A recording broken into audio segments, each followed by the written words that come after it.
cuando iniciamos este congreso, que espero que ustedes digan, bueno, yo quiero volver a Jalisco, les dijimos que la medicina familiar era una disciplina académica, una disciplina científica, además de un modelo de práctica, ¿sí? Bueno, pues si es cierto además que somos el tronco del árbol médico, quiere decir que entonces puede tener productos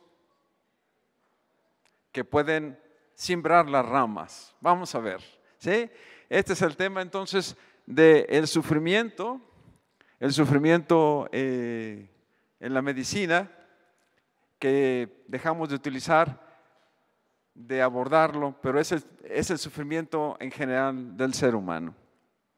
Dice Frank, un hombre que escribió un libro después de que le diagnosticaron un seminoma del testículo, desde luego, que su experiencia, es sociólogo el hombre, su experiencia como paciente le dejaba muy decepcionado de los médicos.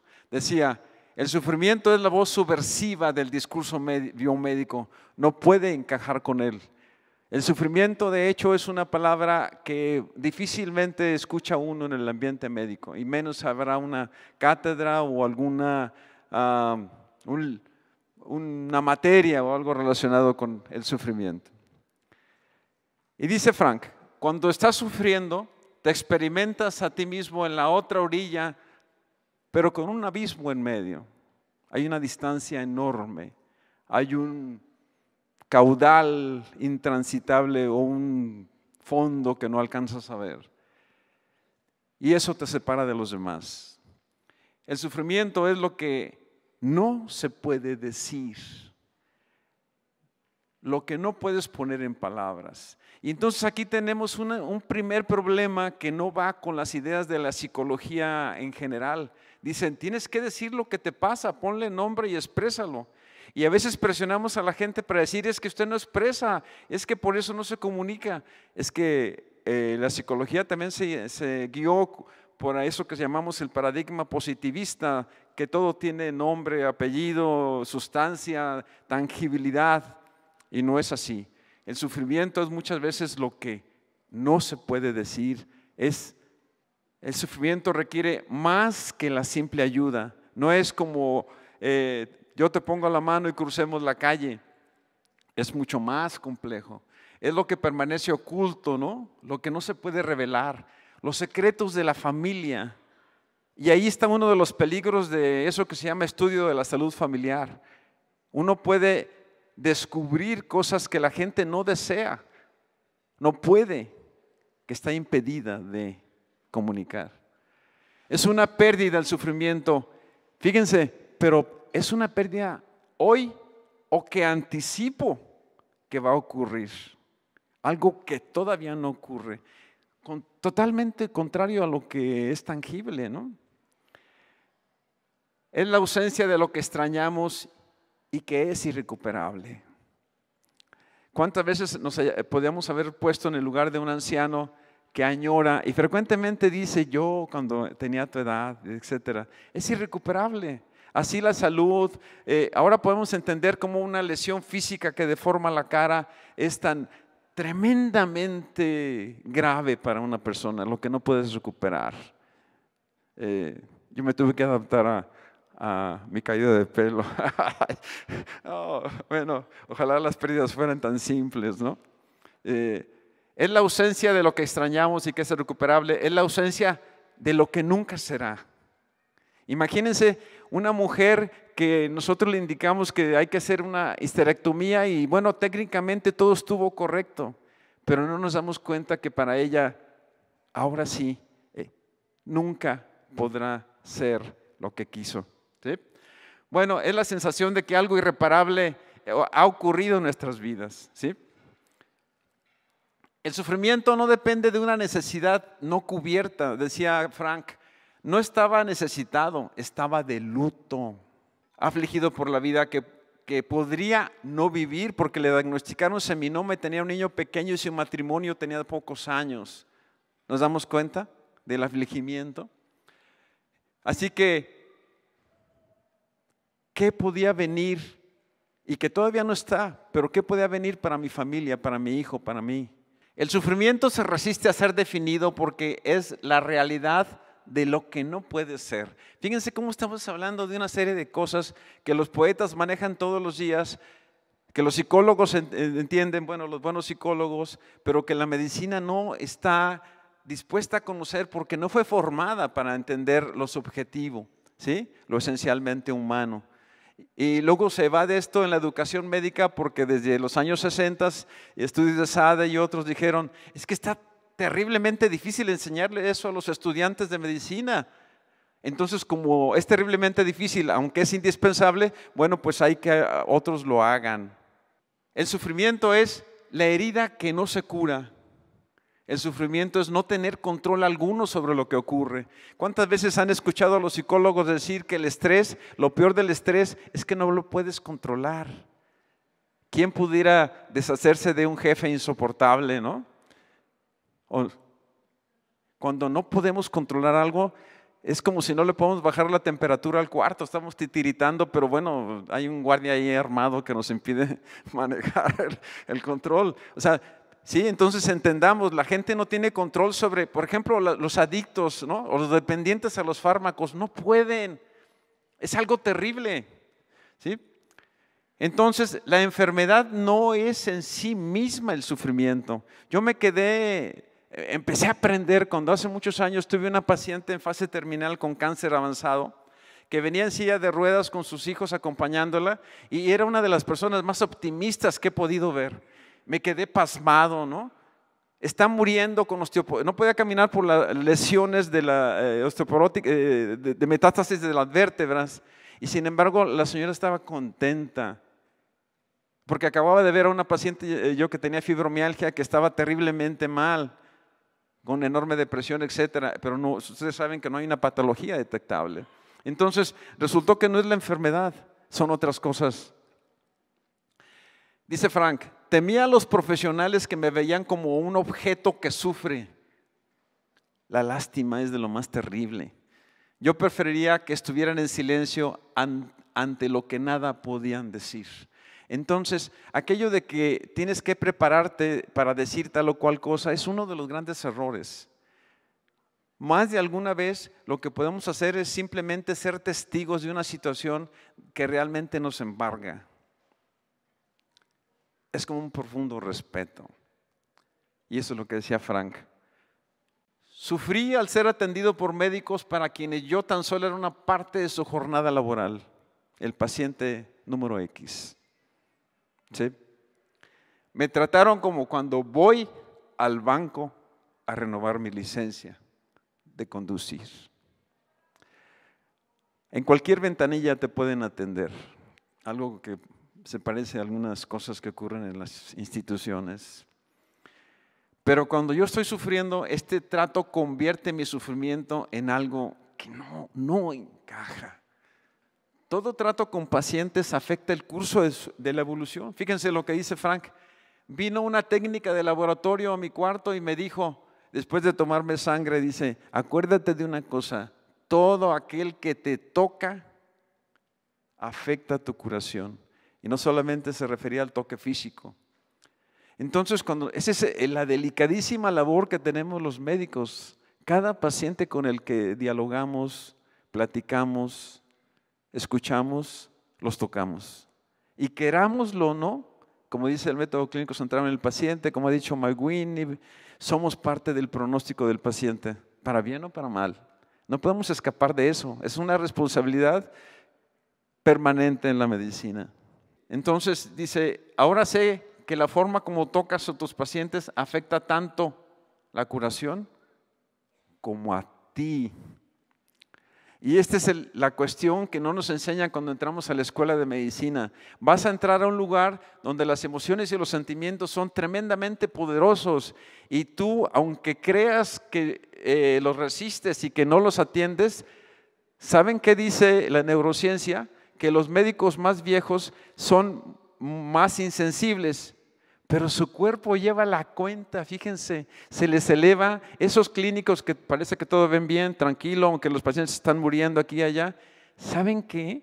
tienen factor de necrosis tumoral alfa, interleucinas y demás elevadas. Tal vez ahora por eso podemos entender cuál es el desgaste de tantos médicos de todos los niveles de atención. Esto es para todas las ramas, pero está hablando del tronco. Y alguien dice, bueno, ¿para qué es el sufrimiento? El dolor agudo me dice que tengo una uña enterrada o que hay que sacar una espina, o la fiebre me dice que algo está ocurriendo, ¿no?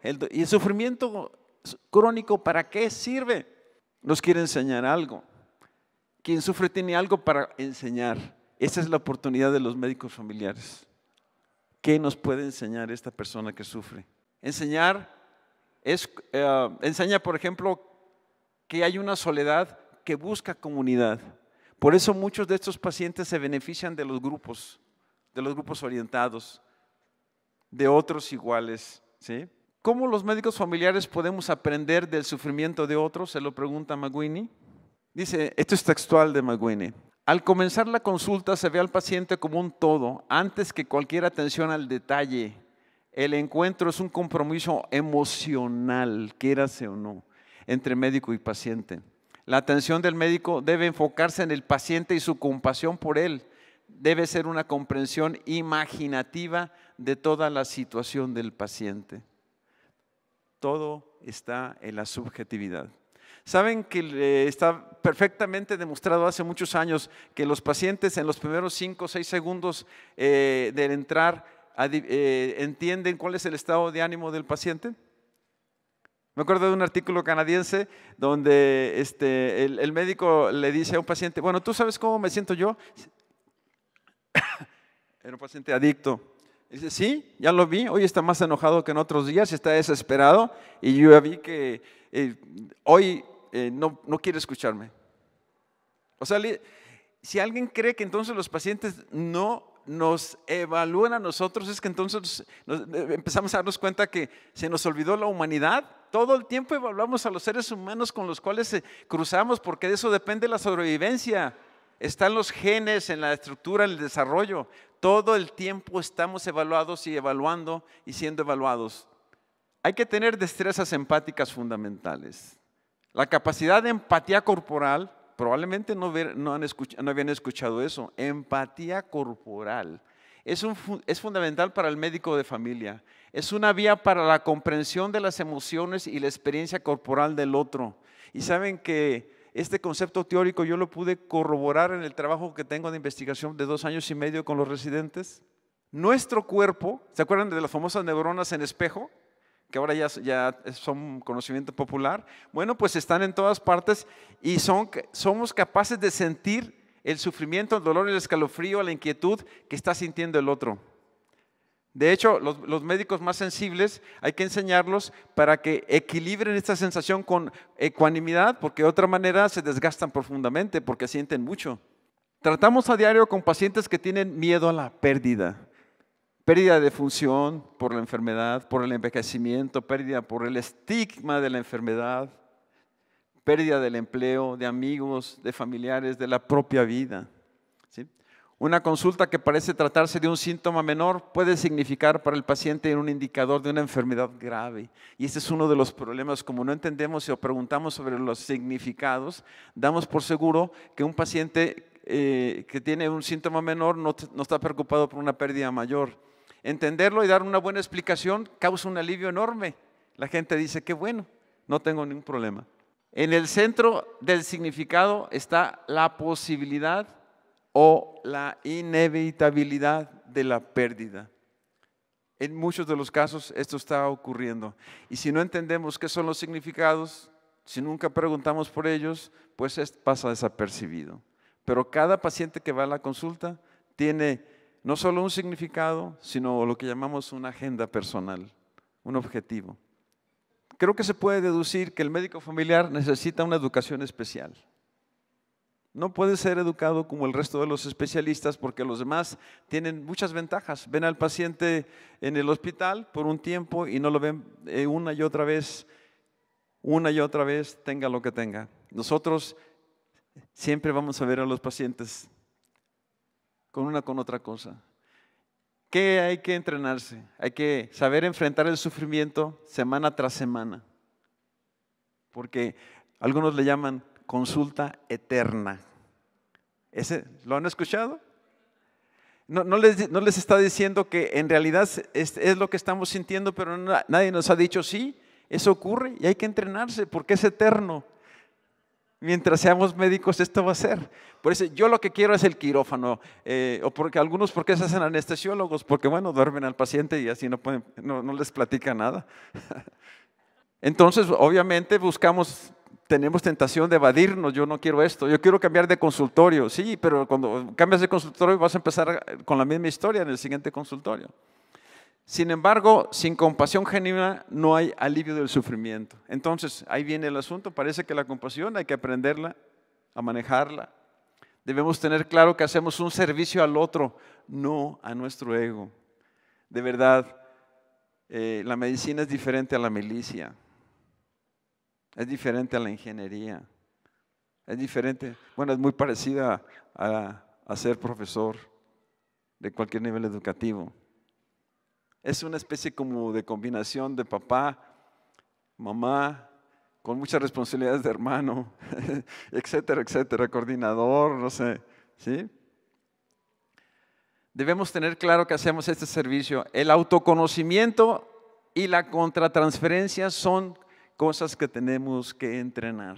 Por eso lo que hacemos, y ustedes vieron en el otro salón cuando explicamos la experiencia con grupos Valiant o tipo Valiant, se pudieron dar cuenta que tenemos las herramientas. No venimos a predicar, miren, hay que hacer esto y el otro, no. Creo que tenemos el cómo, ¿sí? El cómo. Dime cómo. Quiero ver hacerlo, a ver, demuéstralo, ¿sí? Asumir la ecuanimidad compasiva significa no rehuir, no juzgar, aceptar en silencio. Significa que quien sufre es una persona única en una crisis vital. Y fíjense, no hay teoría. No van a encontrarlo en los libros de psicología. Los artículos que yo he leído precisamente de los psicólogos más avanzados dicen que el quid, el mero centro del éxito terapéutico es la capacidad compasiva de ellos, lo dicen. Hay artículos hermosos donde dicen, no, olvídate, no es la técnica, es la compasión y la empatía que logras tener. Y hay pacientes con los que no puedes tener esa compasión y tienes que mandarlos con un colega porque algo está pasando, te están diciendo algo de ti. Lo dicen los psicólogos, bueno, algunos, los que yo considero más avanzados. Bueno, no hay teoría o no hay instrumento porque el instrumento eres tú. Solo la compasión ecuánime puede aliviar el sufrimiento humano porque la lástima no lo hace. Bueno, ¿qué hace el médico compasivo? Acompaña a su paciente en el viaje a través del sufrimiento en la inevitable navegación de las crisis de la vida. No tiene soluciones, el médico familiar no le puede recetar a nadie qué hacer con su vida. Por eso cuando yo escucho por ahí que hay que hacer un plan para la familia, me da un poco de miedo. ¿Quiénes somos? ¿Qué ser sobrenatural nos ha dotado de las cualidades para hacer un plan para un conjunto de personas que apenas siquiera conocemos? Piensa en simplemente, hagamos un plan para que tu propia familia supere todos los problemas de los que tú conoces. Si alguien lo logra, yo me adhiero. ¿Sí? Entonces, el sufrimiento no lo va a resolver más que el propio ser humano. Está en un proceso y si lo resuelve, que muchos lo resuelven, será hermoso haber estado ahí. El médico sanador, ¿qué hace? Fortalece la esperanza de un propósito profundo en la vida. Mira, doctor, yo sé que me voy a morir, pero que sea después de una fecha, ¿no?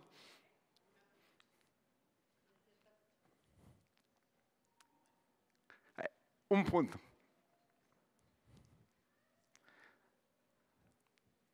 Después de que se casa alguien, etcétera, ¿no? Recuerda los casos y dices, ay, canijo, sí es cierto, porque todos nos vamos a morir. Ojalá puedan escoger un momento, ¿no? Bueno.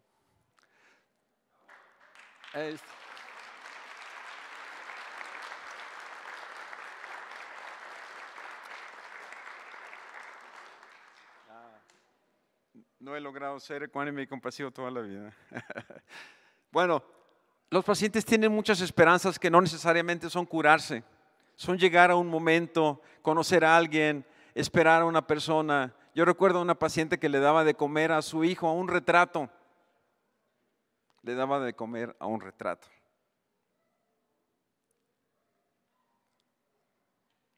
De desayunar, se acompañaba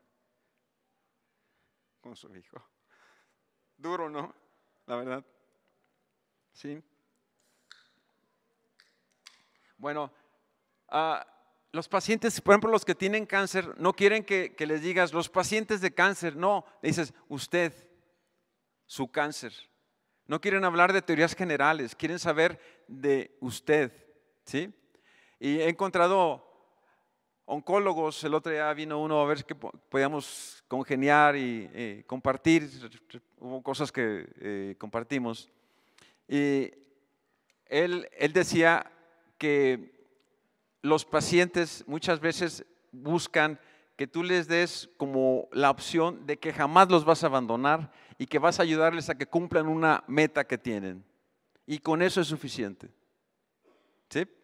O sea, no esperan, vamos a decir, nosotros muchas veces fomentamos milagros. No, los milagros no están a nuestro alcance. ¿Sí?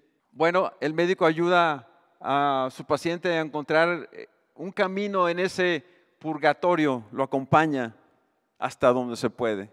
Bueno, si la medicina y el sistema de salud fueran únicamente para atender la enfermedad biomédica, el tema que estamos hablando aquí sería calidad técnica de los servicios. Dicen algunos que el problema de la seguridad social y otros en el mundo es que le dieron atención biomédica a las personas, pero se olvidaron de todo el lado espiritual, digamos. Al médico lo convirtieron en un empleado cuando era algo más que eso. Era el ser que escuchaba, que aconsejaba, que acompañaba. Incluso antiguamente fue el enterrador, hace miles de años. ¿Se acuerdan de los principios de que curar a veces y consolar siempre, no? Y frecuentemente nos quedamos con algo del sufrimiento del paciente. Bueno, la medicina familiar es la más compleja de las especialidades médicas, en realidad. Atendemos a la persona con su historia, su presente, su futuro, en el contexto de sus relaciones familiares y otras relaciones. Cuando a mí me dicen, es que la medicina centrada en la persona no trata a la familia. No. Claro que trata a la familia, pero no la tipifica, no la cosifica, la escucha, la trata de entender y de aprender. Cada consulta que tenemos hay una familia detrás, no solo genética, muchas veces física, pero siempre está. Cuando llegan los residentes a nuestros cursos les decimos, ¿qué llevas de tu familia en ti? Es un ejercicio. Y entonces los residentes dicen, bueno, yo creo que tengo el carácter de mi papá, de mi mamá, yo pienso que guardé el mal genio, yo pienso que tengo la costumbre, o yo tengo la esperanza, a mi mamá es muy optimista. O sea, de pronto todo el mundo se da cuenta que siempre lleva a sus ancestros en su estructura, no solo genética, psicosocial, cultural, como le quieran llamar. Es más, cuando van los estudiantes, los residentes comprendiendo este proceso, ¿saben qué? Se dan cuenta algunos que se han construido en antítesis de su papá o de su mamá. Mi antimodelo fue mi papá y yo voy a entonces ese autoconocimiento les va a ser fundamental a la hora de que enfrentan a estas cuestiones y los pacientes, porque cuando un paciente, yo no puedo sentir compasión por un paciente, me diagnostica mi problema y entonces tengo que elaborarlo y para eso están los grupos Valen. ¿Por qué no puedo ser compasivo con este paciente? Esto nos lleva a la pregunta, ¿qué es ser médico familiar? ¿Un trabajo? ¿Una profesión? Una profesión es como lo que ustedes acaban de ver, se certifica, tiene normas, objetivos, misiones, competencias, credenciales, títulos, ¿cierto? Esa es una profesión. El problema es que cuando hablamos de sufrimiento no basta, es impotente. Se requiere La vocación. El decir, no sé cómo llegué a esto, pero esto vale la pena. En el primer día también con los residentes le decimos, platícanos cómo llegaste aquí. ¿Cómo que? Sí, echa tu historia y un relato cómo llegaste aquí. Ya que no, yo hice el examen de pediatría 3 veces y el de acá y así como apenados, ¿no?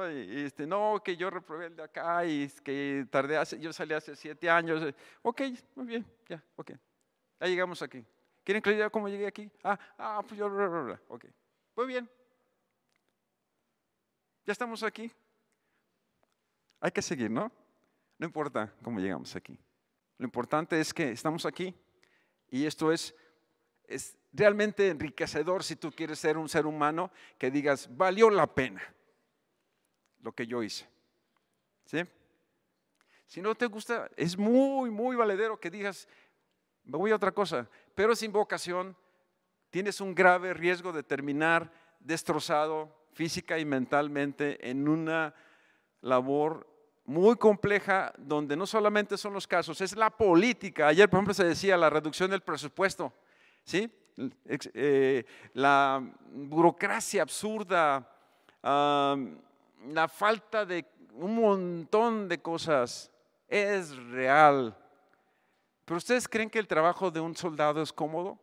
¿Conocen un trabajo cómodo? ¿Se han subido a un autobús del transporte urbano y han girado de aquí al lado de la vuelta y aquí y allá? Bueno, yo los únicos trabajos cómodos que he conocido son los jefes de educación médica. No ven pacientes y están en el mundo y todo, pero fíjense, tienen un gran problema, perdonen que se los diga, no tienen experiencia con todos los días que vemos a los pacientes, sufrimos con ellos, sufrimos las carencias, las resolvemos como se puede, hacemos parches en urgencias. Una vez, cuando yo era jefe de consulta, una persona dice, tenía una herida, una profesora tiene una herida en la frente, y dice, no lo puedo suturar porque no hay lidocaína. No lo puedo suturar. Sí, y luego la anestesia, muy bien, te lo anestesio y lo haces. Sí, a verle. Entonces tomé difenidramina, inyectables, ahí está. Pruébale, le pico aquí, le pico allá. Es que yo sé farmacología.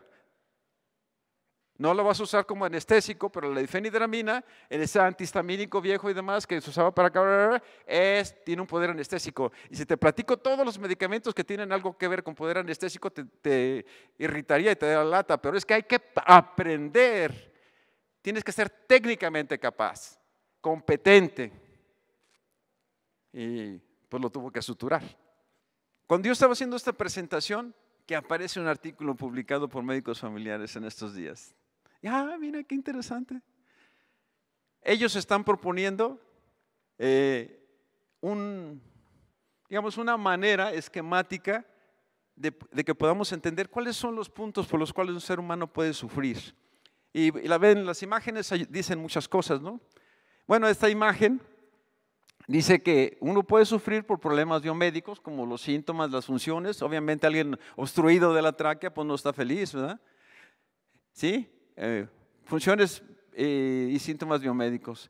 Pero fíjense, uno puede estar sufriendo por cuestiones socioculturales, por los roles, por las relaciones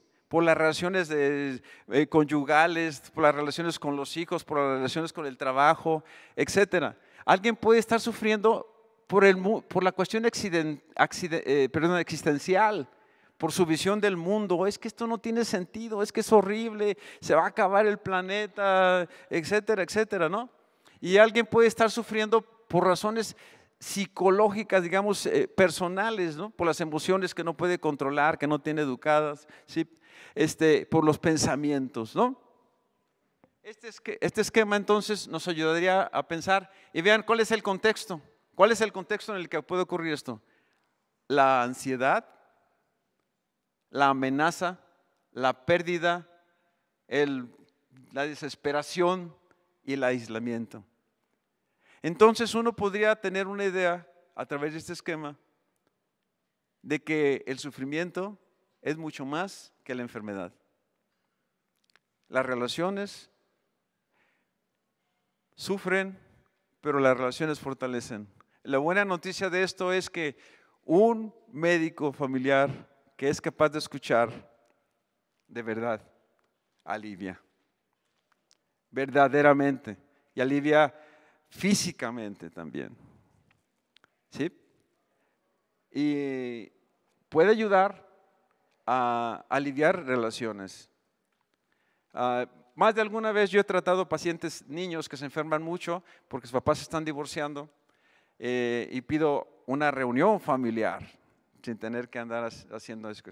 Y antes les expliqué a los papás que el problema del niño es que sus papás son el centro de la sobrevivencia histórica y culturalmente. Depende para sobrevivir. Entonces, aunque no lo sepa, tiene miedo de morir, de desaparecer. Está en sus genes.